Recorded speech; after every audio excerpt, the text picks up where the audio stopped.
ଏକ ସତ୍ୟ ଘଟଣା ଉପରେ ଆଧାରିତ ଆଜିର ଏହି ଭିଡିଓଟି। ପ୍ଲିଜ କଥାଟି ଶୁଣିକି ଯାଆନ୍ତୁ, କେହି ବି ଭିଡିଓଟିକୁ ସ୍କିପ୍ କରନ୍ତୁନି। ଜଣେ ଭାଇ ତାଙ୍କ ମାଙ୍କ ସହିତ ମେଡିକାଲକୁ ଯାଉଥିଲେ। ଯେତେବେଳେ ଡକ୍ଟର ଦେଖିଲେ ତାଙ୍କ ମାଙ୍କ ଦେହ ଅତି ଖରାପ ହେଇଯାଇଛି, ସେତେବେଳେ ଡକ୍ଟର କହୁଛନ୍ତି, ତମେ ଯଦି ତମ ମାଙ୍କୁ ବଞ୍ଚେଇବାକୁ ଚାହୁଁଛ ତାହେଲେ ଭଗବାନଙ୍କୁ ପ୍ରାର୍ଥନା କର। ଯଦି ଭଗବାନ ଚାହିଁବେ ତାହେଲେ ତମ ମାକୁ ନା ନିଶ୍ଚୟ ବଞ୍ଚେଇ ଦେବେ। ଆଉ ସେ ପୁଅଟି ଡକ୍ଟରଙ୍କ କଥା ଶୁଣିକି ସାଙ୍ଗେ ସାଙ୍ଗେ ଭଗବାନ ପାଖକୁ ଗଲେ, ଅର୍ଥ ଭଗବାନଙ୍କ ମନ୍ଦିରକୁ ଗଲେ। ପୁଅଟି ଯାଇ ପ୍ରଭୁ ଭୋଳାଶଙ୍କରକୁ ଦୀପ ଜାଳି ପ୍ରାର୍ଥନା କରି କହୁଛି, ହେ ପ୍ରଭୁ ଭୋଳାଶଙ୍କର, ଯଦି ତମ ମାକୁ ଭଲ କରିଦବ, ମୁଁ ମଲା ପର୍ଯ୍ୟନ୍ତ ମୁଁ ଆପଣଙ୍କର ସୋମବାର ନା ବହୁତ ନିଷ୍ଠାର ସହ ପାଳନ କରିବି ଏବଂ ପ୍ରତ୍ୟେକ ସୋମବାର ଦିନ ଆପଣ ମନ୍ଦିରକୁ ଆସିକି ଛୋଟିଆ ଦୀପଟେ ଜାଳିବି।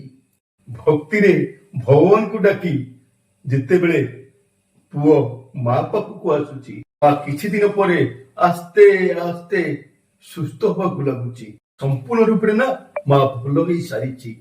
ମା ଯେତେବେଳେ ସମ୍ପୂର୍ଣ୍ଣ ରୂପରେ ଭଲ ହେଇ ସାରିଛି, କିଛି ବର୍ଷ ପରେ ପୁଅ ନା ଗଭର୍ଣ୍ଣମେଣ୍ଟ ଚାକିରି ପାଉଛି।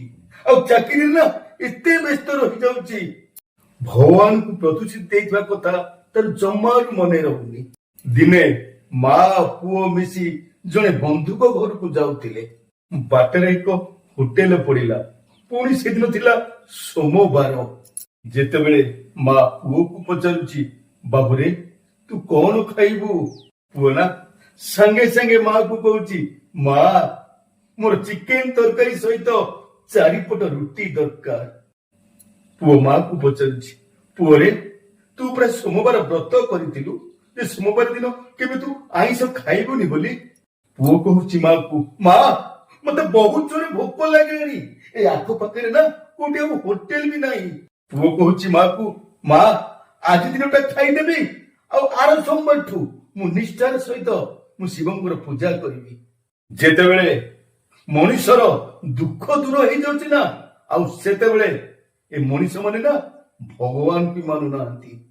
କହିବାର କଥା ହଉଛି, ଦେହରେ ରକ୍ତ ମାଂସ ଅଛି ବୋଲି ଆପଣଙ୍କୁ ନେଇକି ଆପଣ ଯୋଉ ଗର୍ବ କରୁଛନ୍ତି, ଦିନେ ନା ଆପଣଙ୍କର ସେଇ ଗର୍ବ ଜମାରୁ ରହିବ ନାହିଁ। ମାଟିର ମଣିଷ ମାଟିରେ ମିଶିବ। ତେଣୁ ଭାଇ ଧର୍ମ କରିବାକୁ ଚେଷ୍ଟା କର। କଥାଟା ଯଦି ଆପଣମାନଙ୍କୁ ଭଲ ଲାଗିଥିବ ନିଶ୍ଚୟ ଲାଇକ୍ କରିବେ, କମେଣ୍ଟ କରିବେ, ନିଶ୍ଚୟ ସେୟାର କରିବେ। ରହିଲି, ଜୟ ଜଗନ୍ନାଥ।